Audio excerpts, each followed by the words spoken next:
Hey guys, and welcome to another video with more information on the combat rework. So if you've seen the previous episodes, then you'll know that I've been looking at Mod posts on the forums about the combat update and trying to find out as much information as I can. So Mod Rathe has been posting a lot, and like all the information's come from him, as he's been posting on the forum, the combat discussion forum, quite a bit.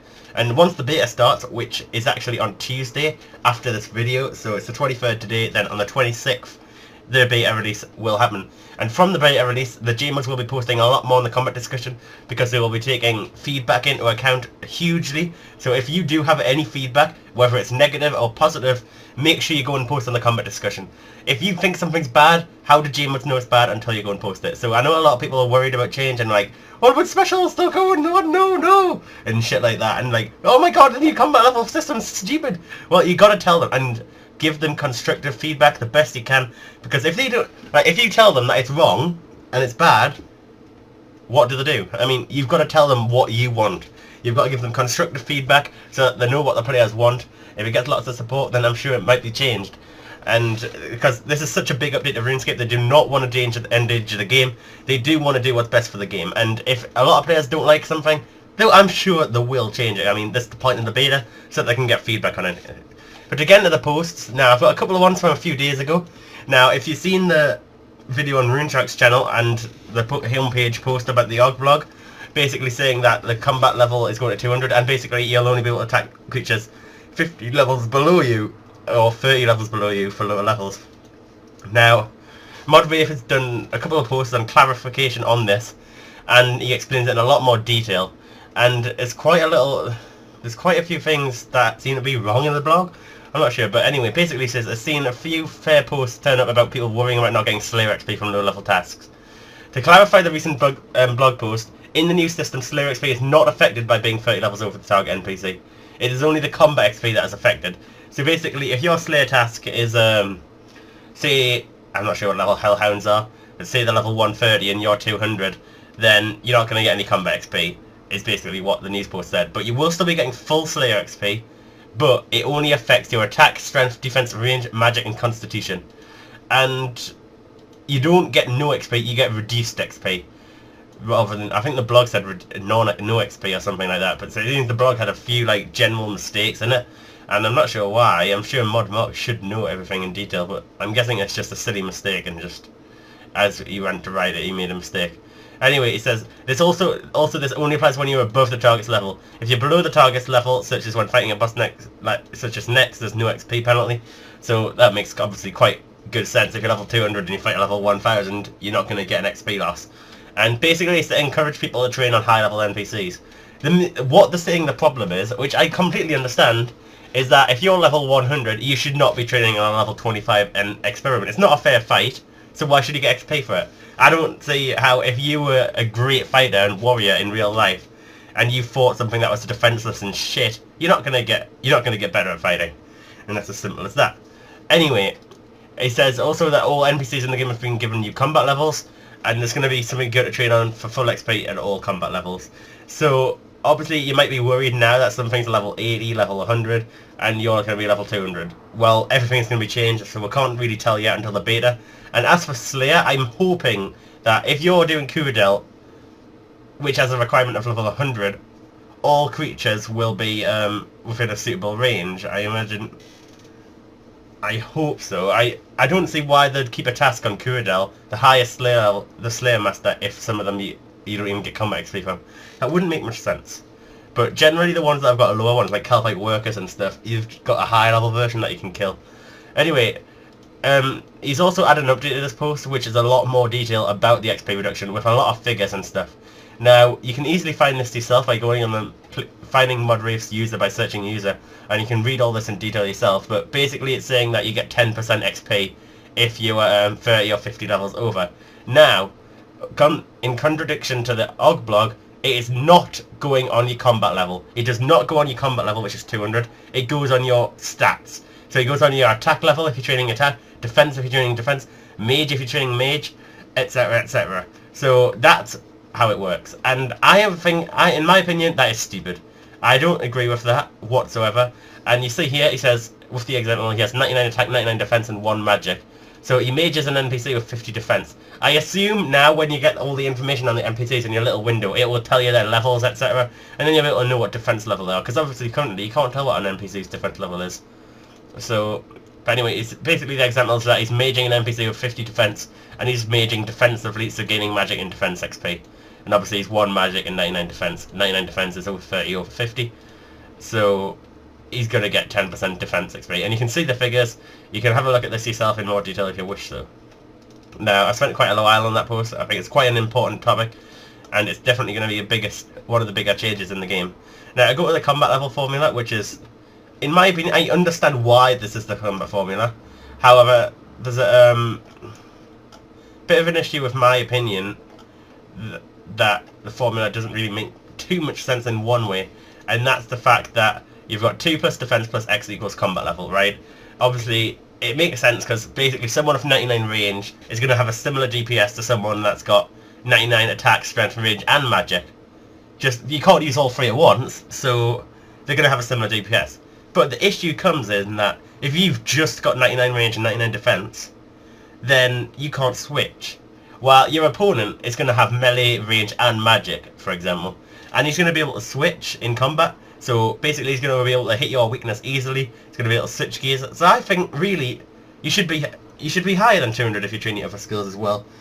And you kind of get what I mean. And I think there's some disadvantages with it. I understand what they're trying to go for, which is combat level equals, like, the higher your combat level, the more DPS you can do. Rather than how currently it is, depends what you actually train, what your DPS is when your combat level goes up. But obviously your defense is going to have a big impact on your combat as well, because it's going to obviously stop you from getting hit as much, and defense is a lot more useful now. But you know what I mean. I kind of understand why they've done it, and I kind of understand why not as well. But the other issue is we've got it's the highest of attack, strength, range, and magic. Now, range contributes to range, magic contributes to range and magic, and attack and strength contribute to melee. Now, if you get 99 attack and 1 strength, surely your melee DPS isn't going to be that good. Surely your melee DPS of just 99 attack and 1 strength is going to be terrible compared to the 99 mage.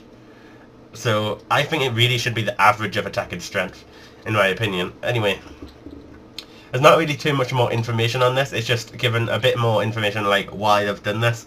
And he just mentioned here that a maxed out player in the best gear will have 990 life points from their constitution. This is basically why HP isn't included in the combat formula, because basically, obviously, 99 HP is 990 life points. But if you wear your best gear with 99 defense, you will get 15,000 life points. So basically, your HP level barely affects your total life points, really. It gives a little boost, obviously, but it's not too much. So I think HP skill has kind of been nerfed quite a bit, and I don't quite understand really. I mean, I think it should be more useful.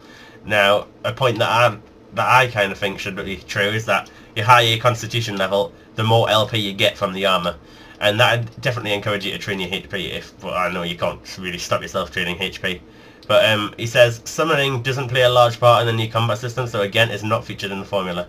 Now, this is because summoning is really not getting updated with the combat rework, and I think summoning definitely should be updated. I'm sure you all agree that when you use a Steel Titan or any combat familiar for that instance, it is a complete retard. I mean, I know when you get QBD, Steel Titan just walks away, attacks random shit, just stops attacking, and it's ridiculous. The summoning skill definitely needs a rework in the way that familiars attack, the coding in general, but they do say, he has mentioned somewhere else that summoning will, they wanted to give summoning an overhaul as well, but it'll be more in the future, and whether it'll be mainly based on combat, I don't know, because I don't really think it's based on combat. The way that you train it is stupid. I don't agree with the way you get the most XP from creating pouches. I think creating pouches should be a profitable way from summoning, a profitable thing that gives very little XP and gives higher summoners a benefit for the skill. And your main XP should be using the familiars in combat. Like, if you're using a Steel Titan, you should get a lot of summoning XP. You shouldn't get range XP from a Steel Titan ranging, you should get summoning XP only. There's nothing much else to mention about that, but this is an important point about hybriding, and this might affect hybriding quite a bit. This little paragraph here says basically, armor switching in combat will not be an effective tactic to employ. As when you switch some armor in combat, you will incur a double global cooldown across all your abilities, So basically your DPS is going to be really harmed by that. Now I think what they mean is when you use an ability, you can't use 2 in quick succession. You have to wait like, I think it's a few seconds, just so that you can't like mash your keyboard like and just spam a shit ton of abilities at once and kill your opponent. Obviously it's got to have a cooldown and use one at a time. Now this cooldown I think is about 3 seconds ish. So I'm assuming by double global cooldown, I mean it's going to be about 6 seconds. So if you switch from mage gear to range gear, you're going to have 6 seconds where you can't use abilities. And if you're in PvP, the opponent will still be owning you with abilities. So basically they're trying to discourage armor switching so that people don't just switch to the opponent's weakness constantly. Now, I'm not sure how much that's going to come into play. We'll have to see how good it actually is in the beta, obviously. Lots of things we can't do. Now, to go on to the next clarification passage about the dual wielding. Now, I'm sure you've all seen the behind the scenes video about the dual wielding, and this is going to give you some extra information just in case you want to go, just in case you go and do some crazy shit that you don't want to do. Now, he just wants to give a brief post about the dual weapons, and he says you don't get 2 of the same weapon. You do not go and get 2 chaotic rapiers because you will not be able to use them both. Now, you do not want to go and get 2 dragon simmies, 2 whips, 2 anything. Now, he's saying that basically the one that goes in your offhand, so basically the one that will replace the shield, is a different weapon. It's an offhand version of the weapon. So I'm not sure why they're doing this. I think it's because obviously the prices would dramatically be affected if it was the same item.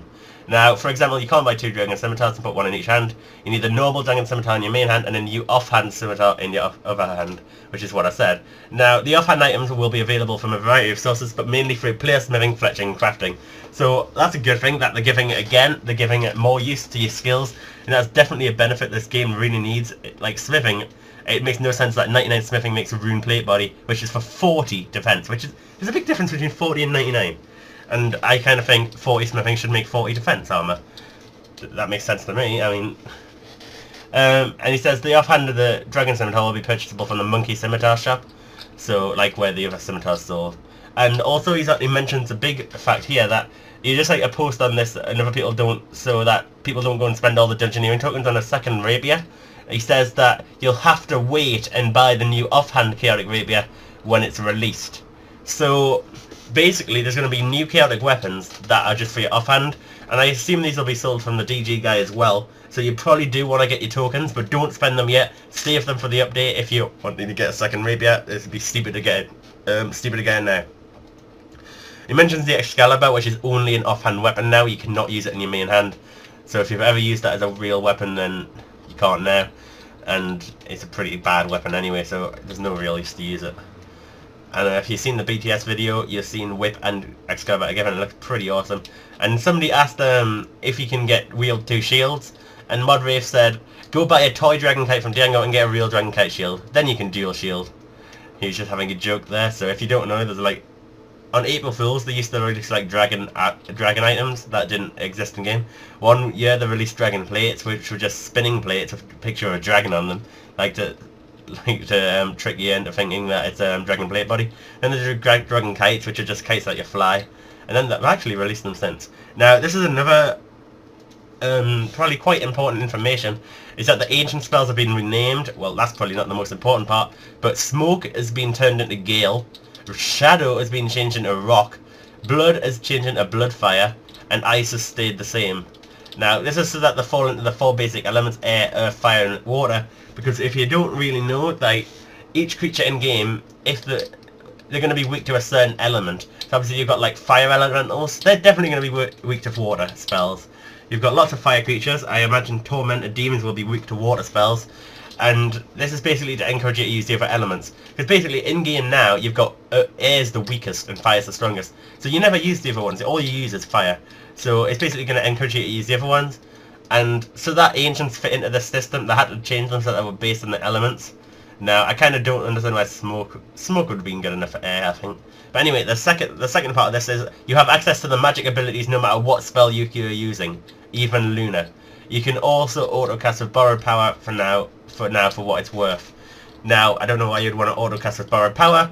Regardless, no one's going to use borrowed power because it's a pile of shit. But anyway, basically, so that even if you're on Luna, which isn't a combat spellbook, you can still use the magic abilities to fight. So if you got Vengeance and stuff, maybe it might be good, but I'm not sure. Obviously, there isn't really much combat on Luna. I'm not sure how that would work. The next post gives some good information on the dragon and the damage per second with dual wields, etc. Now, basically saying, if we consider the baseline damage to be a one-handed weapon and a shield, so for example Chaotic Rapier Divine, then this equates to 100 damage per second.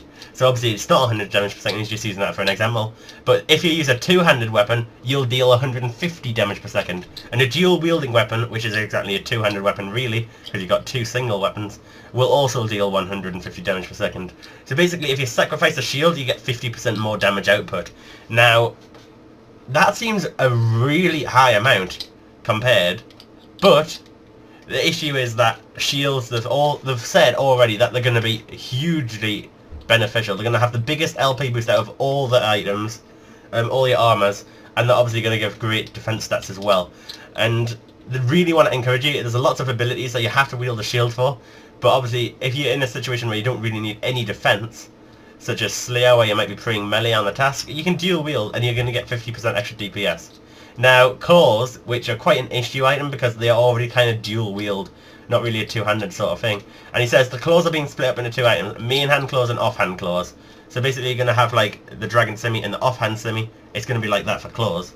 And when the update makes it live as a service, anyone who has claws will already have the claws converted, and any offers in the G will be cancelled, etc, etc. And this is quite interesting. He doesn't really give much more information. I imagine from Tormented Demons, will you get offhand claws or mainhand claws, or will you get both together? Only time will see, but I think that's obviously that's obviously a good idea to do. But I think Dragon Claws are going to be pretty crap after the update. I'm not really sure. Obviously it's hard to tell. Mudmark said if you're scared about the prices, just don't panic. It's going to fluctuate a lot because changes are going to be made, etc, etc, all the time. And you're probably best off to save your items. Don't sell them because you might end up losing money. If you hold on to them, then it's hard to tell what to do, basically is what he said. And you can't really predict it. It's going to be really unpredictable, and updates will happen. People will rage if like you buy an item because it's good and then they nerf it because it was too good, etc, etc. But anyway, that's all for this video. It went on a lot longer than I thought. I didn't even go for that many posts. But yeah, 17 minutes, but oh well guys, I hope you enjoyed these little discussion videos. I'll continue to do them because I know you want as much information as possible on the combat rework. But obviously on Tuesday the update is released and the beta servers are live, and hopefully I will be giving you lots of videos on that, and I'm going to try lots of things. Like I'm going to go to bosses, I'm going to go to co-op, going to go to next, going to go to all the God Wars bosses. Going to do lots of vids on that because hopefully the bosses should be really interesting, and I hope you look forward to that. Thanks for watching guys, and I'll see you tomorrow for another video.